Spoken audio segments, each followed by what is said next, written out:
Dillian Whyte signs the contract for the Tyson Fury fight at the 11th hour, and the fight will take place on April 23rd at Wembley Stadium.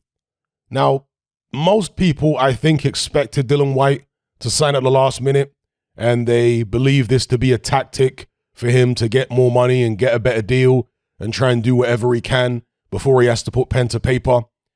There were a number of people saying that Eddie Hearn was actually offering Dillian Whyte a different deal to go in a different direction and fight somebody else rather than fight Tyson Fury.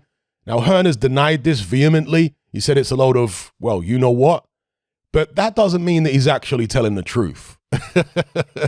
He's been in the game long enough to know that a lot of other promoters, most other promoters, certainly Eddie Hearn's rivals, they are lying to the camera all the time. I guess they believe it's part of the game. Maybe Hearn or Whyte or whoever from that team put that story out because it was reported, I think, in the mainstream media. Was it the Sun newspaper or something?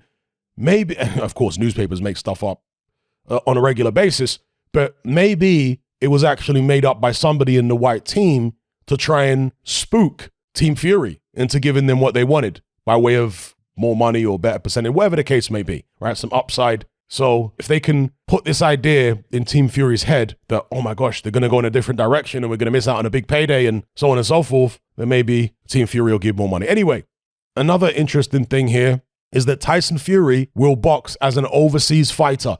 He said several times earlier on in previous interviews over the past couple years that, well, he said several times he'll never fight in the UK again, but of course he is fighting in the UK this time, but he's fighting under a foreign boxer's license or something like that. I'm not sure exactly how it works, the technicalities of it, but he'll box as an overseas fighter. And I don't think that's just to do with convenience.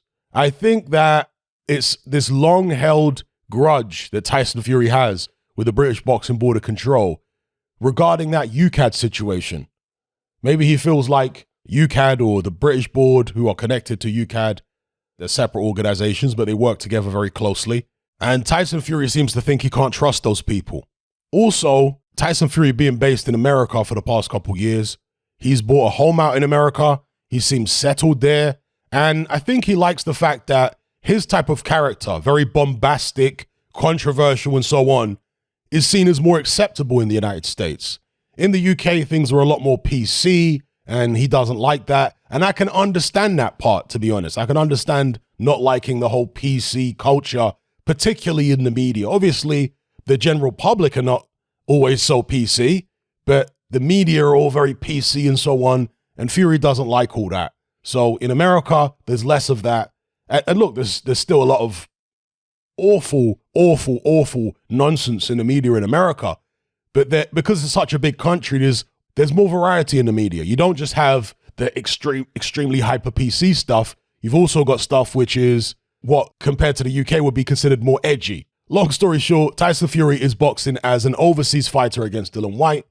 He's explained why, but he will be training in the UK. And this is this kind of goes against what Tyson Fury is saying with regards to, I'm a American fighter and so on and so forth, so I need to fight over here as an American fighter. But yeah, he's doing his whole training camp in the UK. Sometimes American fighters, of course, and any other foreign fighter will do the bulk of their camp in their country, and then they will do maybe the final week or two in the UK if they're boxing here. But Tyson Fury is doing the entire camp in the UK. He's flying sparring partners over. Jared Anderson is coming over to the UK. He's going to be sparring with David Adelaide and also Martin Bacoli and a few others. So yeah, that's Tyson Fury's preparation. And sparring somebody like Jared Anderson, who is more mobile than Dillian Whyte, who is faster than Dillian Whyte, who's younger, who's more energetic than Dillian Whyte, I think that's great prep for Tyson Fury. And he's following in the footsteps of so many fighters in the past, so many great heavyweight champions in the past, like Muhammad Ali, who would spar the next generation. So, for example, Muhammad Ali would spar Larry Holmes. Larry Holmes became the next dominant heavyweight champion after Muhammad Ali. And that was a regular sparring partner of Ali. And of course, you could look at it this way and say, well, Larry Holmes became the next dominant heavyweight champion, partly because he was Ali's sparring partner. But then again, there are plenty of sparring partners out there of the top fighters in the world who don't go on to become dominant champions. So Tyson Fury sparring Jared Anderson, who looks like he's going to be one of the top heavyweights in the future. I think that's great work for Tyson Fury and great preparation for Dillian Whyte. Now, of course, Whyte is a lot more experienced than somebody like Jared Anderson, and it's different when you get in the ring and you're fighting with the little gloves than it is when you're fighting with big 18-ounce gloves on and headgear. I'm sure Dillian Whyte knows certain tricks of the trade that Jared Anderson has yet to learn, and perhaps that will serve Dillian Whyte well in the ring against Fury.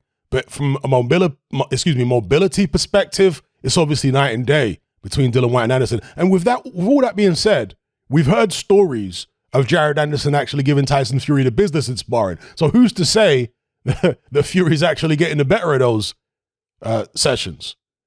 But at the same time, that, again, steel sharpens steel. If Fury's having it hard in sparring, then that should serve him better in the fight.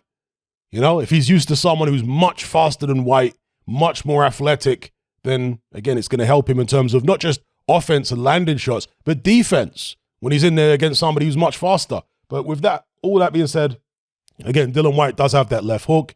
He does have the experience. He's very tenacious. We haven't seen Jared Anderson in the kind of positions we've seen Dillian Whyte in. And Whyte has been silent, of course. He still hasn't said anything about the fight. He's over there, I believe, in Portugal, training very, very hard. And Eddie Hearn explained that the contract, when you have been through a purse bid, is a bit different to a regular boxing contract.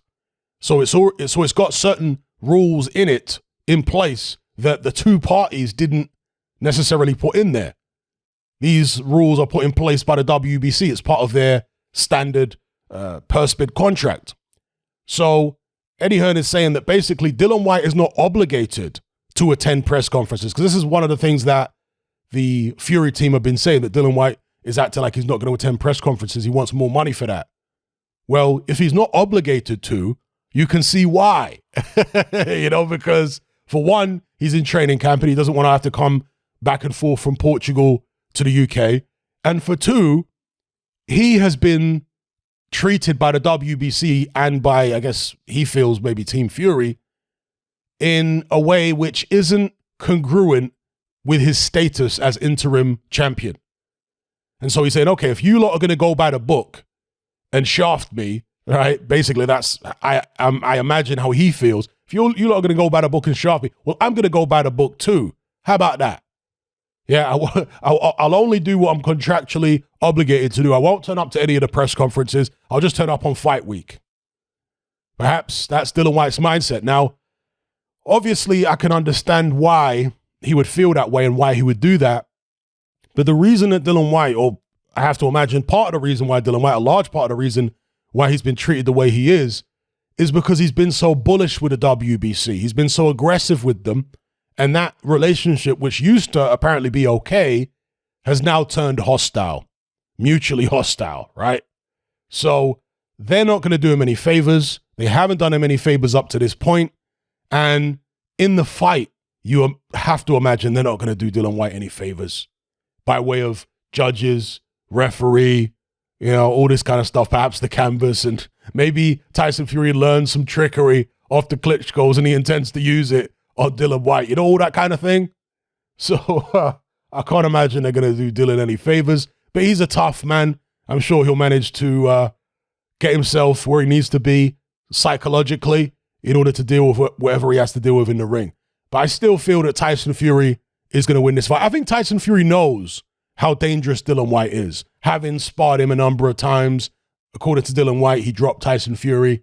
So I think he knows how dangerous Dillian Whyte is, despite all the stuff he's saying, and therefore he's going to train very hard for this. He's going to leave no stone unturned.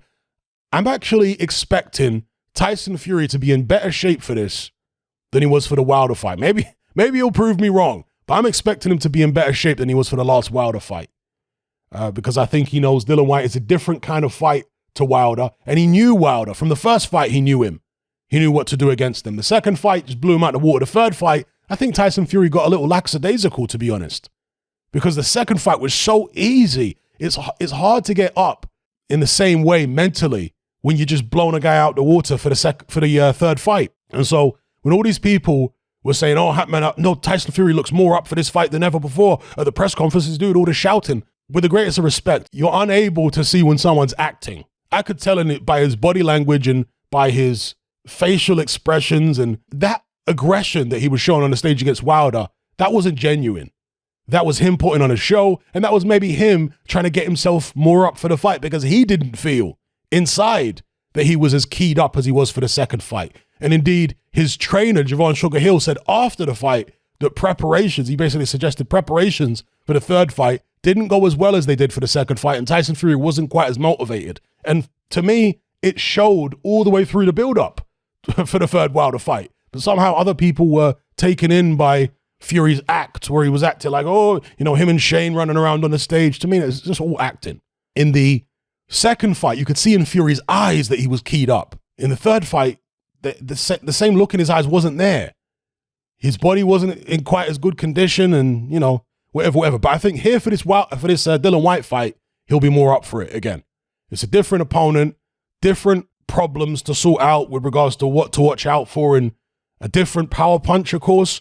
Deontay Wilder's big right hand is the main weapon, whereas with Dillian Whyte, it's the left hook and the jab. And also Dillian Whyte being a shorter guy, he moves his head. You know, Dillian Whyte's not a short guy who stands straight up. Dillian Whyte will move his head.